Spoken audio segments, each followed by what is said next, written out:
Well, I'm going to try to proceed with the Revelation study here. I'm at my in-laws in Texas. There's a lot of people around, but I've found a little spot outside. I'm having a good time. I'm not used to being surrounded with so many people, but I am enjoying it. It's been a nice break. Um, but I just thought, well, we'll see how I do here. Hopefully I won't be interrupted. Uh, we are at the vision that John saw of Jesus, right? And we talked about uh, Jesus and his. This is the heavenly ascended, glorified Christ appearing to John. And I think we ended right here at verse 17, where after he saw the vision, he fell at his feet, though dead, and he laid his right hand upon me, saying to me, Fear not, I am the first and the last. I am he that lives and was dead. Behold, I am alive forevermore, and have the keys of hell and death. Remember, through death he destroyed him who had the power over death. That's in Hebrews 2. And he made an open show of the principalities. That's in Colossians 2. So Christ's death was an accomplishment, and it was a victory. And it's through death that he redeemed us from the authority of darkness and transferred us into his kingdom. So death on the outside looked like a defeat, but inwardly the reality was it was a victory. And he came out of it with the keys of hell and of death. Write these things. Now he already had that authority as God. But remember, this is the Son of Man, the resurrected representative of a new, regenerated human race that are the sons of God.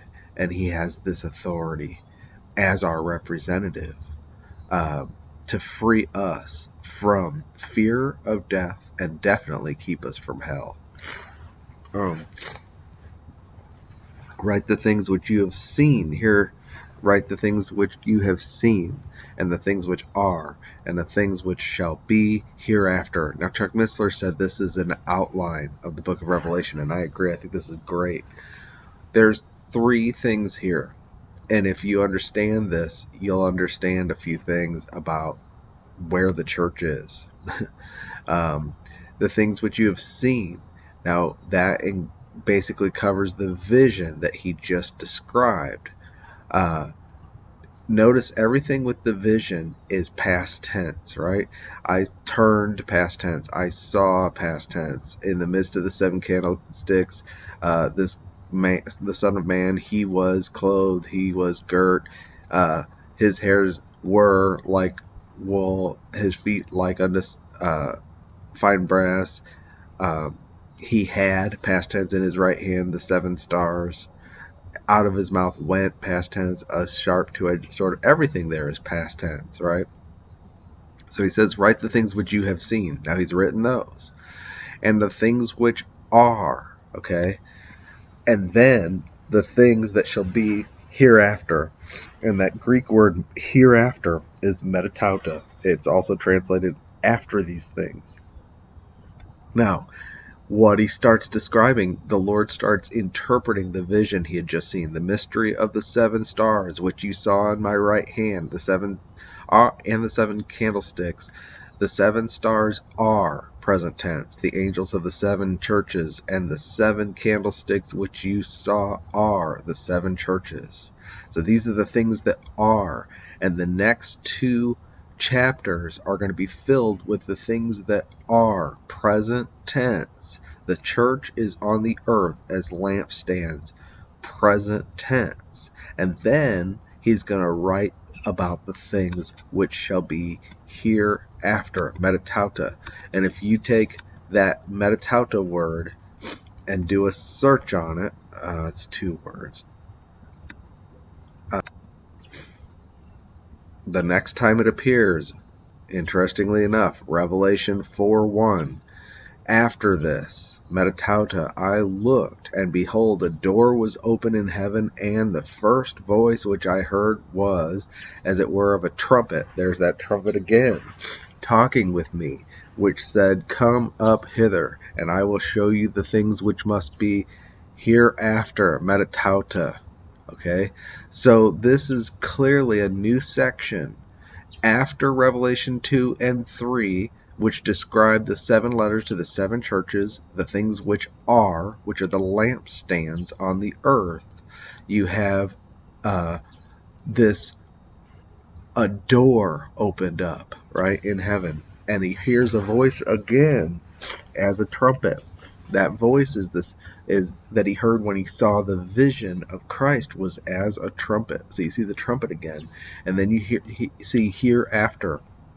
Everything from Revelation 4 all the way to the end is from the perspective of being in heaven. John is caught up to the heavens, and everything he sees is from that perspective, from the throne room. And the 7 lampstands that were on the earth are now the eyes of the Lamb in Revelation 5, the 7 spirits which are before the throne. And there's the 24 elders, which we'll see represent the church.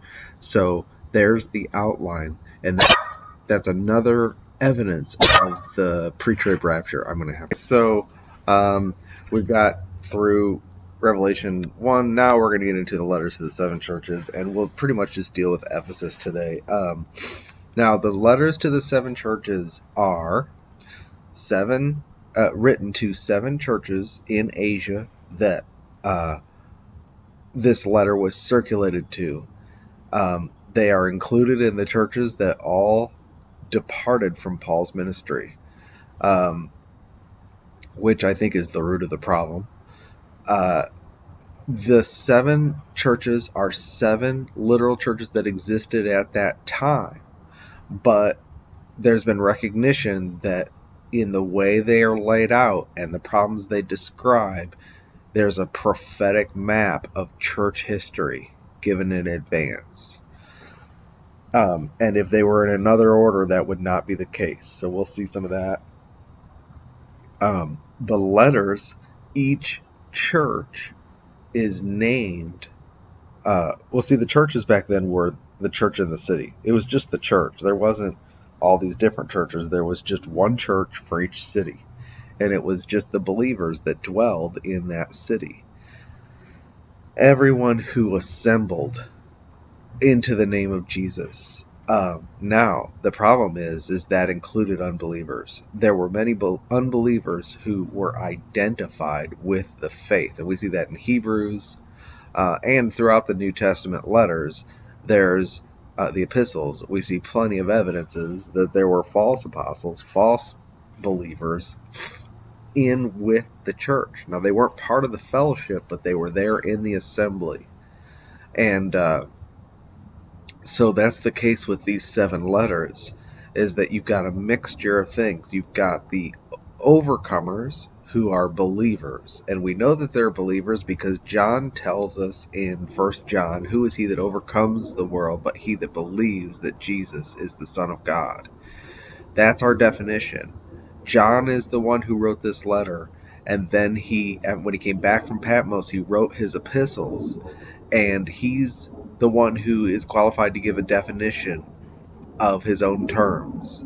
And expositional constancy, meaning that the Bible uses the same term throughout the scriptures to mean the same things, especially when it's a major term like that, dictates that we have to use his definition. Let the Bible define what an overcomer is. An overcomer is a believer. So there's the believers, and they, along with the stars, who are the messengers, who have the testimony of Jesus Christ, are what make the lampstand golden. That each lampstand is golden. Gold speaks of the divine nature, the divine life, God's own life and nature, which is in the believers, but it also speaks of the faith, which is more precious than gold, which perishes, right?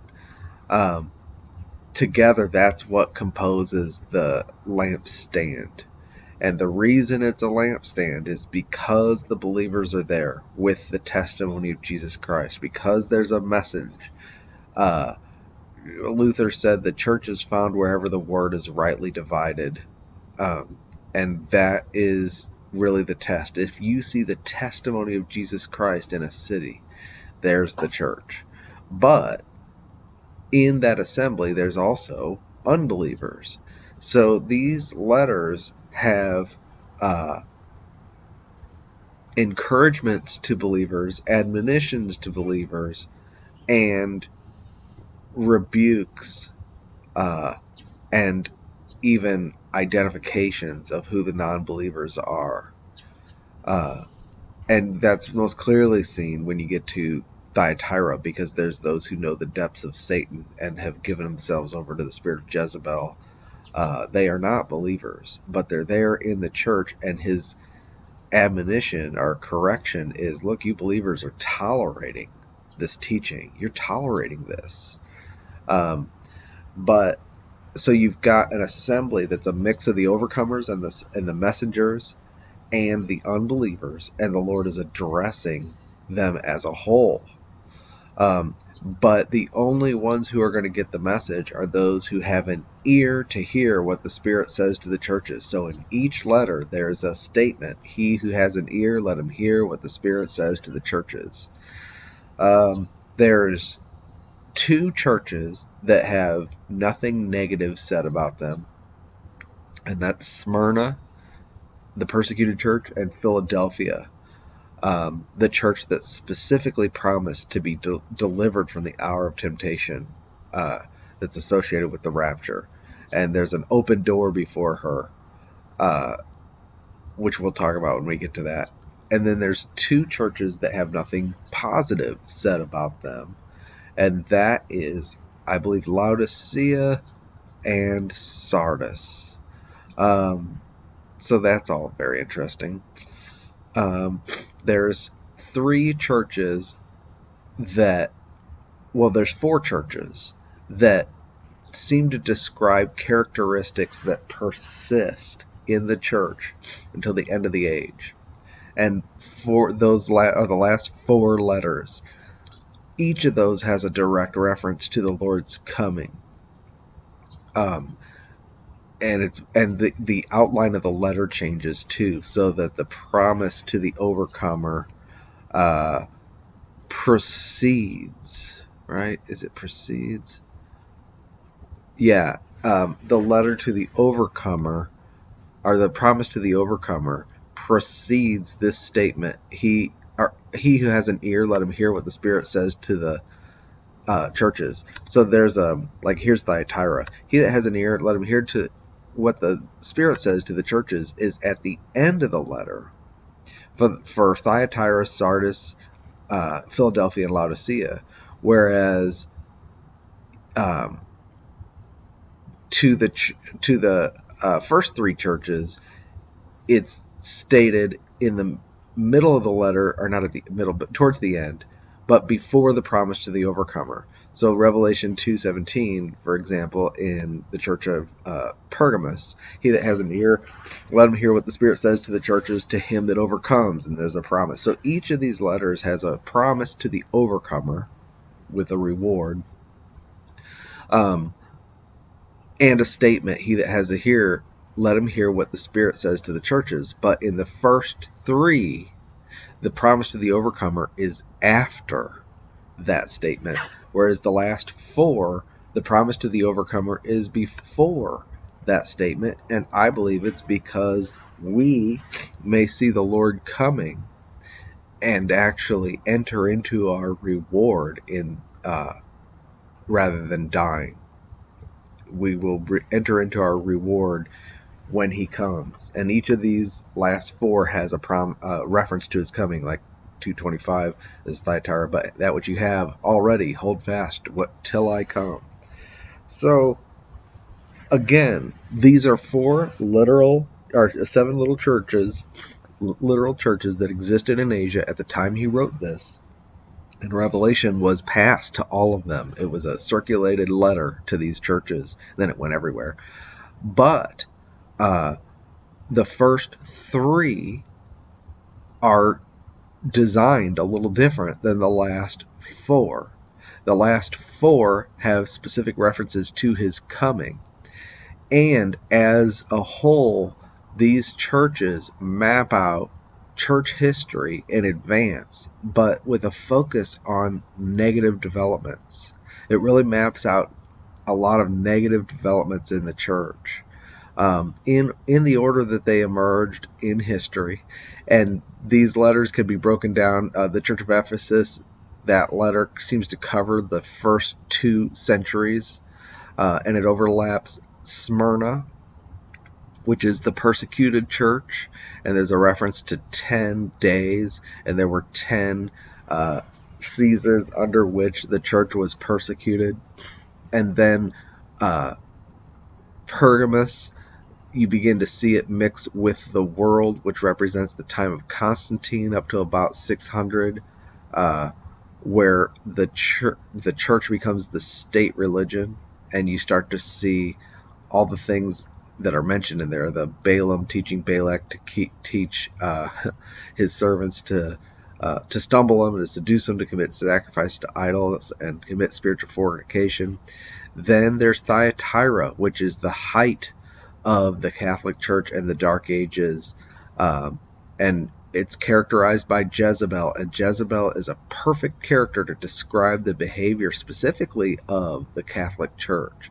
But all of those characteristics persist until the end of the age, and I believe mingle into all of the different churches. Sardis represents the time of the Protestant Reformation. Philadelphia, the Great Awakening up until the present time.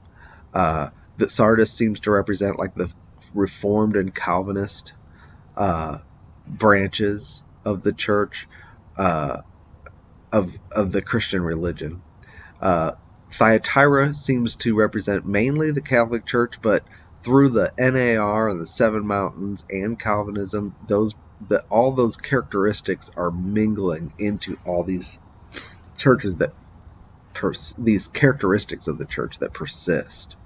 And then Laodicea is definitely the age we're living in, as a whole. So the point I'm making is that, yes, 7 literal letters to 7 literal churches, yet 4 of the churches describe characteristics that will persist until the Lord comes, and really can be found everywhere, because it all mingles together into one big mess. There's another negative outline, which I may share before I hit the Church of Ephesus. I may reshare a video I did about Matthew 13 and the negative developments of the kingdom that are anticipated in the parables that Jesus gave in Matthew 13. The parable of the sower, the parable of the wheat and the tares, the parable of the leaven, and then the parable of the hidden treasure and the pearl, which are 2 positive things. Oh, and the parable of the mustard seed that became a great tree. That really explains the negative development of the outward appearance of the kingdom in this age, which is basically been overrun by the tares. So all the negative things that the Lord addresses in the letters to the 7 churches are like seeds that were planted back then. Negative seeds, evil seeds, planted into the midst of the church, into the fellowship, that then developed and overpowered the whole thing until a systems emerged that became the visible expression of Christianity. So that what you see today, when you look at what is Christianity and you look out at the landscape and you see what the world sees, it's actually characterized by all these negative traits that will persist to the end of the age, in contrast to a hidden treasure, a treasure that God found, which is the reality of the church, consisting of the overcomers and the stars, that he actually hid anyway, because only those who have an ear to hear what the Spirit is saying to the churches can really know the messengers and know the overcomers, because he that is the natural man cannot receive the things of the Spirit of God. So the natural man only sees the outward negative developments and not the inner move of the Spirit. Okay, I'm going to have to come back with it. Hey,